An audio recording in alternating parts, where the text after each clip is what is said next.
Cintai ini Bapak Ibu sekalian. Ya.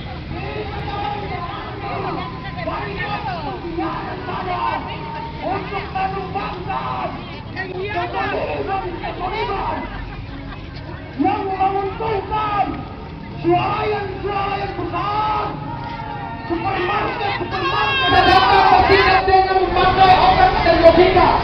Hal sebab itu kita hanya menyampaikan ini aturan di atas aturan yang memperlakukan kita seperti ini.